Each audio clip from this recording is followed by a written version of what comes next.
is pretty awkward. My sincere apologies, everyone. This is the home of our village chief. I will have to ask you to make do with this small room until the sandstorm dies down. Please, let me introduce myself. I am Candace, protector of Aaru village.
Yes. They just keep coming in waves. I've lost count of how many I've defeated. Before I realized it, even the sandstorm had stopped. Ah! Here comes another wave! Leave this round to us. I got interrupted earlier, but now I have something to take my anger out on. It's been quite a while since I've seen the flame mane in action. I'll leave these to you then. I'll be sure to put on a good show. Let's go!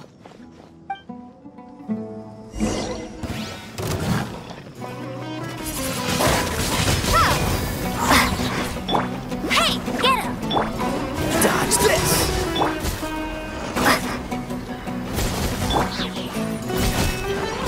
Cool it!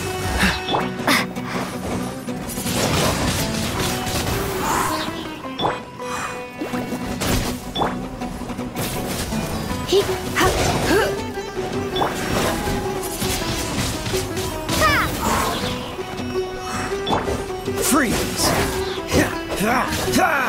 What's the hurt?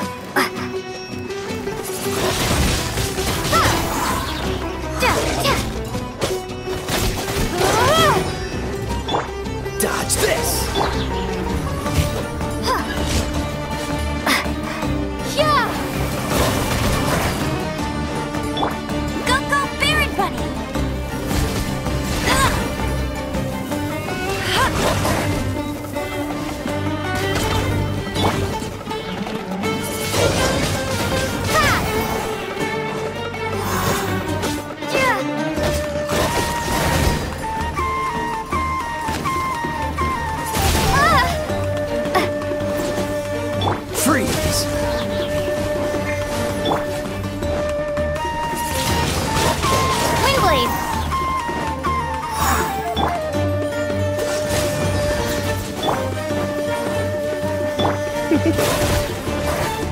You're in for a little shock. Come a little closer. Cool it!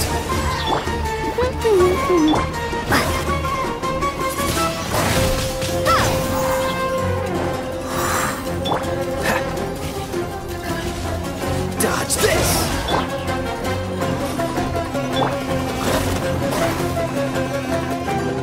Cool it!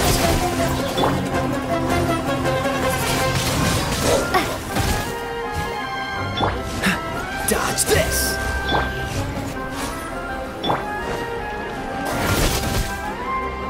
Freeze!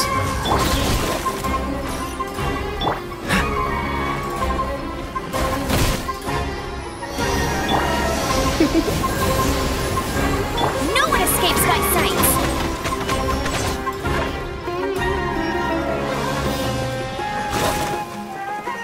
Cool it! Come a little closer. Windblade! Be gone!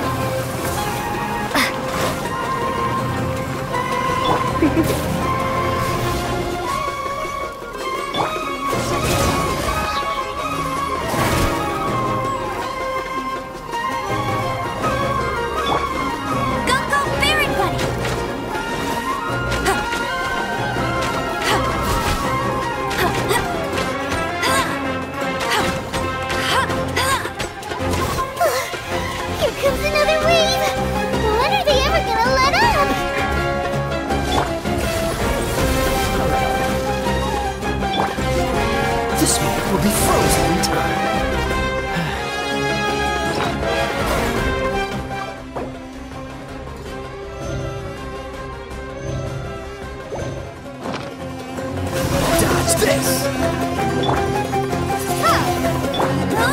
Get him! Freeze! Windblade! You're in for a little shock. Hey! Go, go!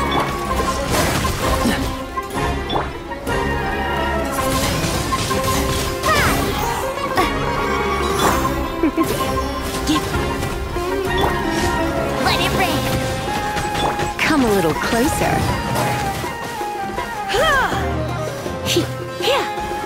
Dodge this! Get him!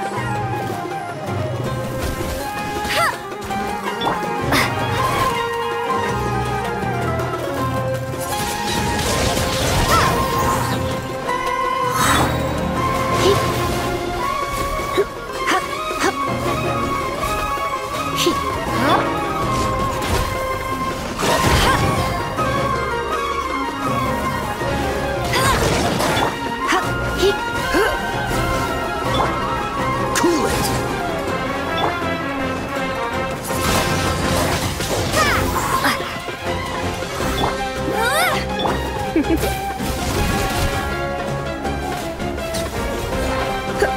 Dodge this! The creature stopped appearing.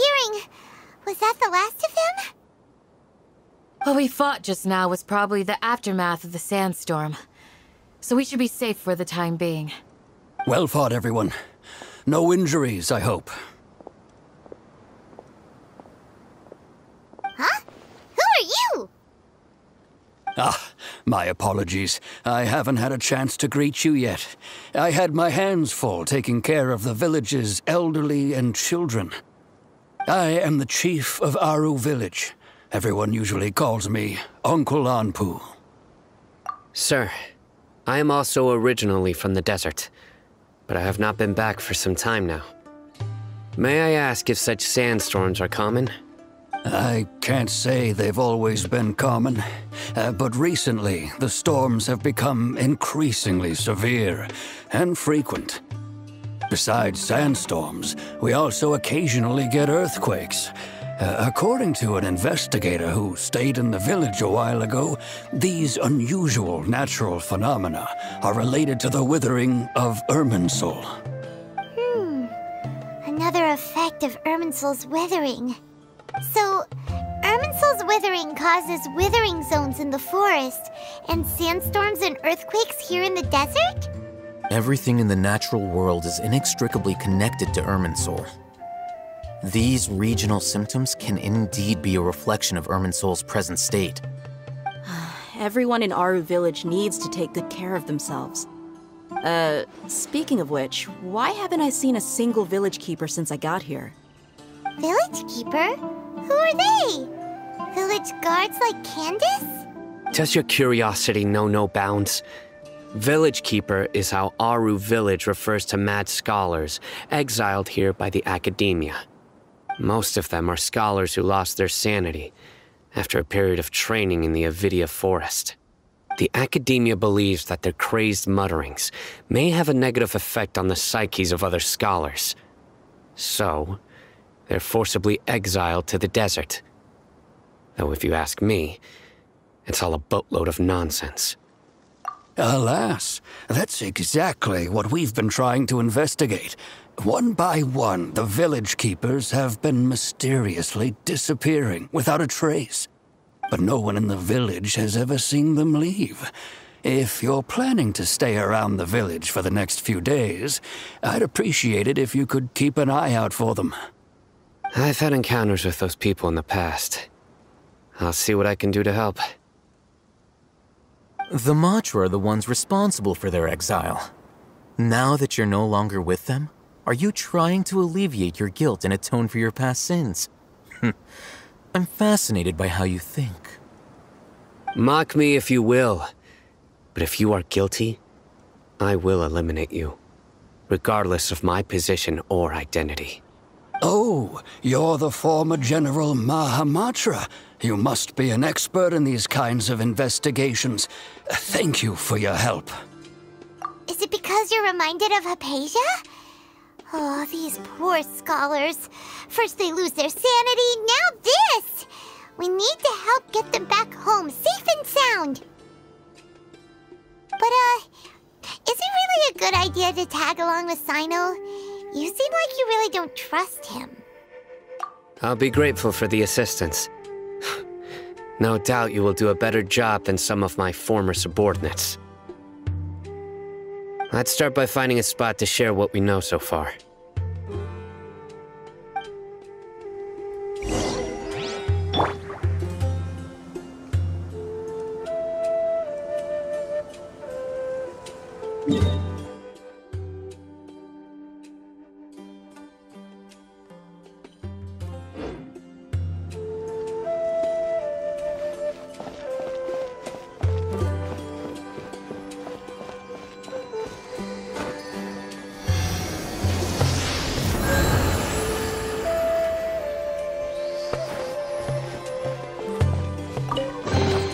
Is this an answer from this world?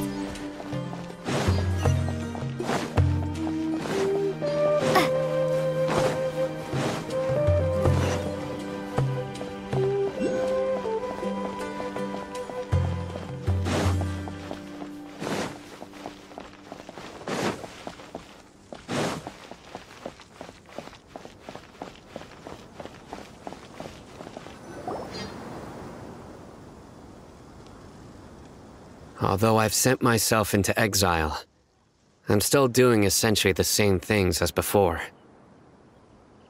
Do you still have any questions for me before we start our investigation? One of my former subordinates told me that this title has its origins in a strange incident. The Academia has long exiled mad scholars to Aaru village. A mysterious phenomenon exists here. When mad scholars first arrive, they are as incoherent and deranged as before. But after spending some time here, they invariably begin to calm down. Initially, the people of Aaru village greatly resented having to take in the mad scholars. But a strange incident one night changed that. Aaru village was struck by the strongest earthquake in living memory. Seeing buildings on the verge of collapse all around him, the then chief of the village was preparing to take everyone to safety. Suddenly, he noticed a mad scholar crouching in a corner, caressing the ground with his hands. A soft, green light radiated from him, like a divine glow against the backdrop of night. Despite the powerful tremors that ripped through the ground that night, all the houses remained upright, almost as if they had grown roots reaching deep into the ground. In the end, not a single building collapsed, and no one was hurt. After that, the people of Aaru village treated the mad scholars with greater kindness, and began to refer to them as the village keepers. The soft green light? A mad scholar protecting Aaru village? What do you make of it, traveler? Paimon thinks so too. Actually, Cyno, do you know if any of the mad scholars continued to wear their Akasha terminals at Aaru village? In theory, they would continue wearing them so the Academia could still monitor their activities. With that said, the main Akasha system would no longer have any interaction with them. Oh, no wonder! Everything makes sense then!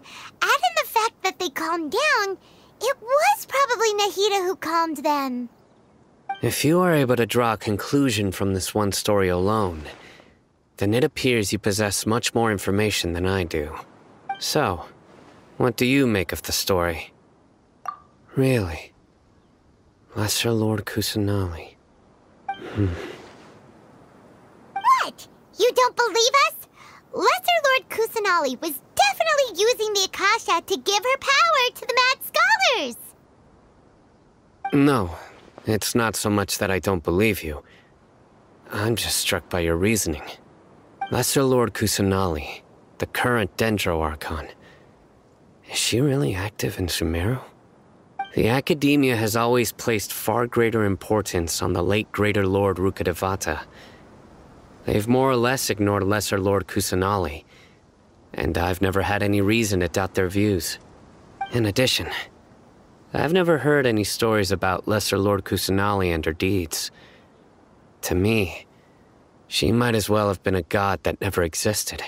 No way! Nahida definitely exists! She's a... How should Paimon put it? She's a good Archon who's kind and wise, even if she says weird stuff sometimes. I've spent many years interrogating criminals, so I can easily tell when someone is lying. Good! Then you should know that we're telling the truth! That look in your eyes. I've never seen that from a liar. You two really must have met Lesser Lord Kusanali. How can this be? To think, our Archon has been amongst us this entire time. Alright, now it's our turn to put our skills to good use for this investigation. But easier said than done, especially since we don't have any leads. Maybe we can start by knocking on some doors. Excuse me, are you here to help me find my grandpa? Huh? Who are you? By the sounds of it, a resident of this village. My name is Isak. You'll help me find my grandpa, right? Is your grandpa a mad scholar? Hey, don't say that. Grandpa is just Grandpa. Why do you have to call him that? It's not like he's a bad person or anything. The person you're referring to is not a local, yet you are. Why do you call him Grandpa? Grandpa is just Grandpa. He's my family. I heard everything you said to the village chief. Please, you gotta take me with you. I want to find my grandpa. I swear I'll help. I won't be a nuisance. Ah, so you're the one who was eavesdropping on us around the village chief's house. I was planning to go out and take care of whoever it was, but I had a vague feeling that they didn't harbor any ill intent. Whoa. Haven wasn't kidding about Matra having sharp senses. Cyno, he's just a kid. All he wants is to find his grandpa. Let's find a way to help him. Sorry. I was only listening in because I wanted to know where Grandpa went. Honest. If you don't believe me, you can ask Miss Candace. All right. But first, let's confirm the facts with Candace.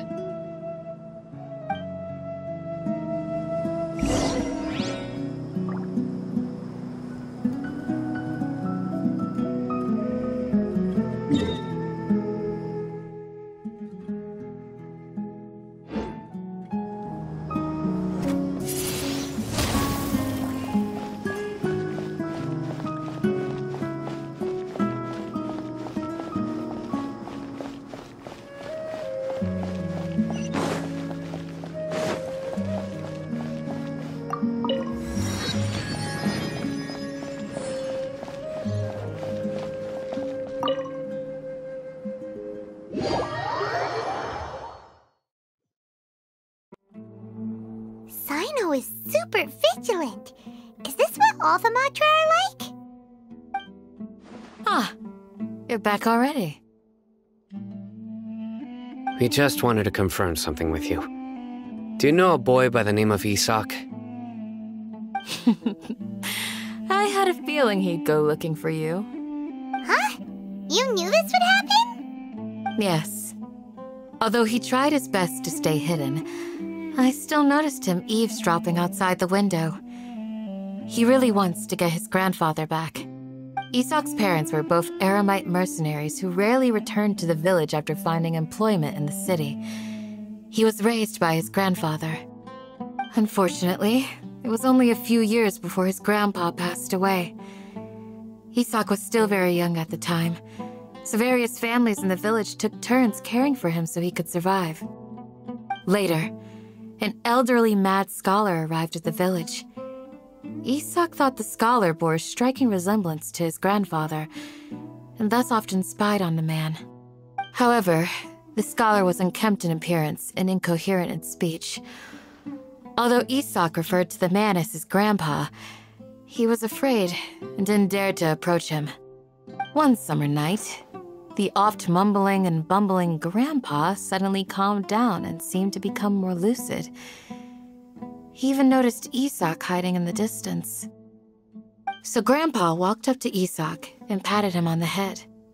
He even took Isak to the entrance of the village, where he patiently taught the boy the names of the stars and accompanied Isak until he fell asleep.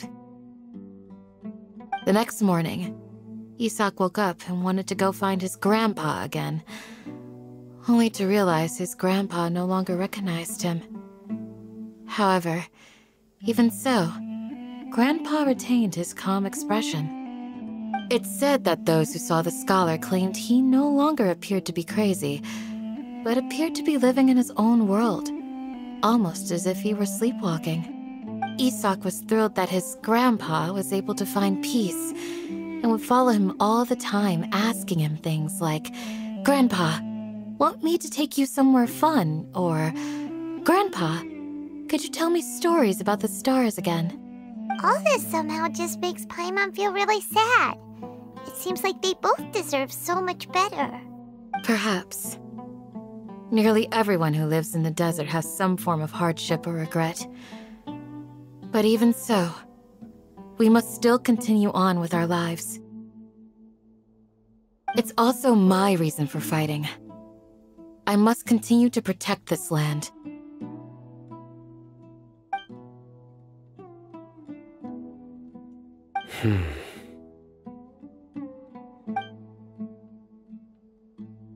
Maybe the people have always had a considerate god watching over them. Huh? What did you say, Cyno? No, nothing. As long as Isak keeps his word and doesn't get in our way, we can take him along. Perhaps you are more compassionate than I gave you credit for. Please accept my thanks on Isak's behalf, Cyno.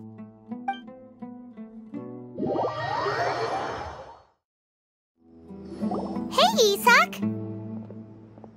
Oh, it's you guys! We've cleared everything up. Let's go find your grandpa. Really? Wow! Thank you so much! Yeah! All right.